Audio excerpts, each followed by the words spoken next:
guys, welcome back to Cjsketokitchen. If you are looking for home-style recipes made ketogenic that the whole family will love, then you've come to the right channel. And tonight, of course, because it is December, I am making another seasonal recipe. And it is going to be Holiday Brunch Casserole. So come along with me and let's get started.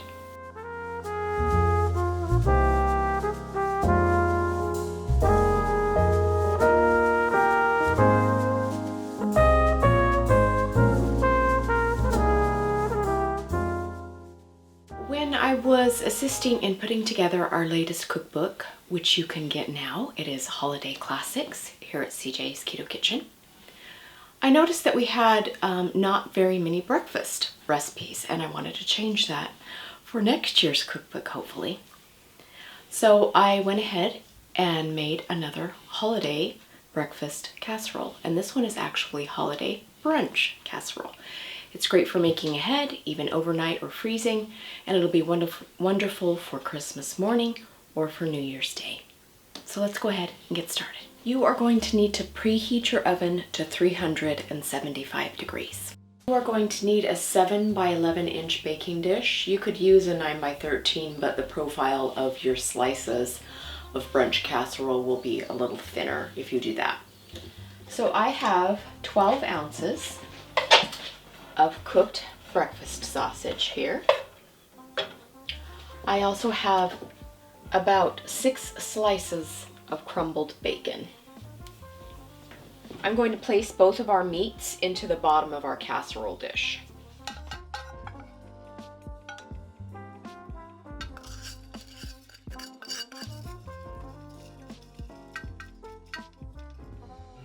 I'm going to take a little bit of bacon drippings to saute our vegetables, and I'm just putting that into my skillet.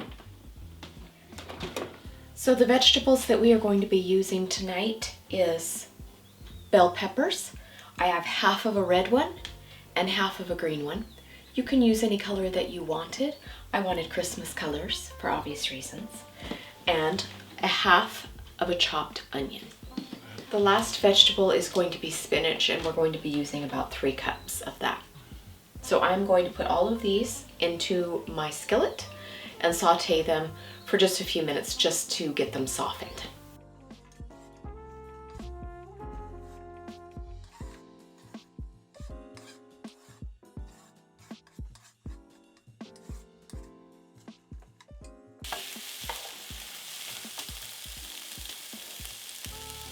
So the onions and peppers have been cooking for a few minutes, and they are starting to get translucent, and that's what I'm looking for.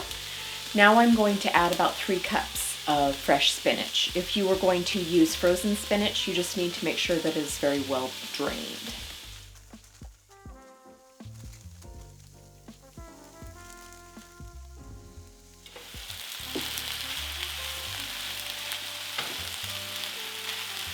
So with fresh spinach, it's a lot like the cabbage that we cooked earlier in the week.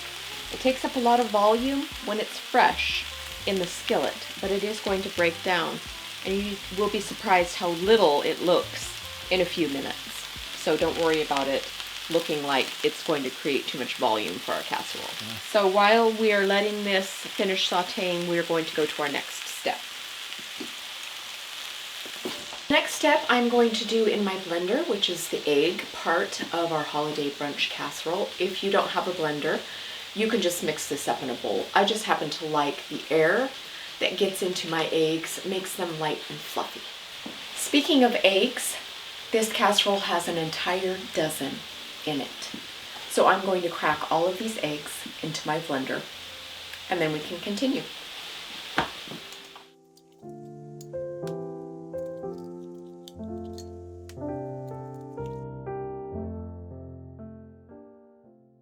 So I have my dozen eggs in here, and now we're going to add a couple more ingredients, and then we're going to blend it up.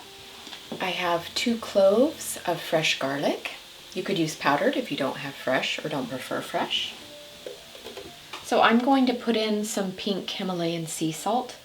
I'm going to be putting in about 2 of my little scoops here, so it's about 2 teaspoons of salt. I do want this to be well seasoned because eggs are bland on their own, and this is really going to be the only way you get this into the casserole.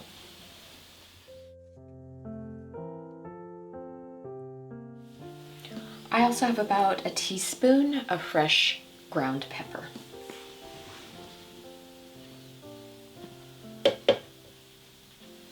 I'm going to put in a little bit of my favorite 21 seasoning salute from Trader Joe's. If you don't have a Trader Joe's nearby, McCormick and Mrs. Dash make very good herbal seasonings, and I've used them as well. I'm going to put in a couple of dashes of this. The last ingredient before I start blending this is 1 cup of heavy cream.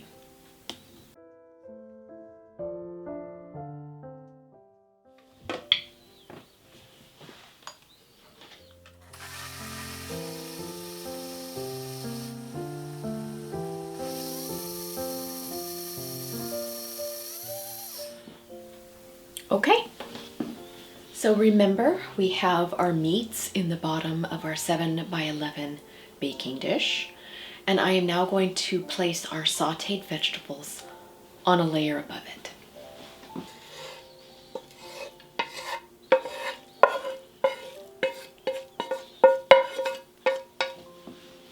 I'm just going to give this a bit of a stir to incorporate our meat and veggies. I have 8 ounces of cheddar cheese here. You could use any kind of cheese that you like. I'm going to be putting half of this cheese down first. So that's about 4 ounces going on top.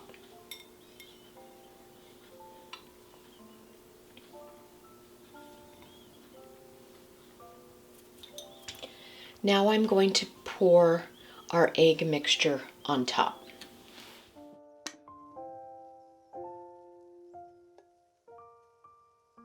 This will be really beautiful for Christmas morning.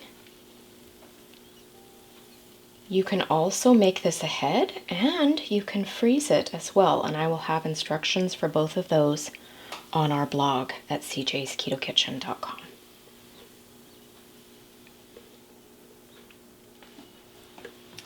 I'm now going to top with my remaining cheese.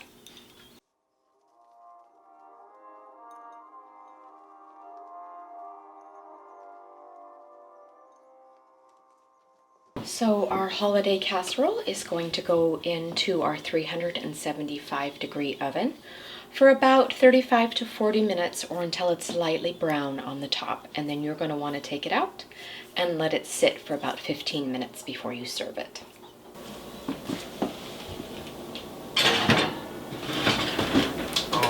So we had to get a new star.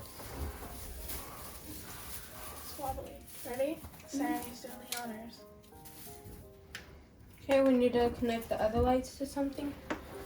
Okay, the white ones are back there somewhere. Hang on, just gotta plug it in.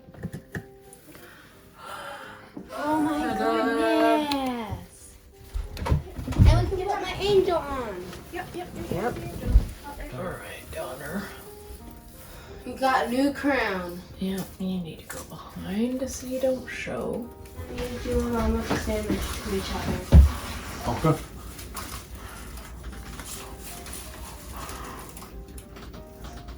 Wow. Woohoo! That's right for Christmas present. Okay, it is time for our holiday casserole to come out. She looks very beautiful, nice and golden brown. Our casserole needs to sit here for about 15 minutes, and then we're going to eat dinner. Ready to cut into this and serve everyone some dinner.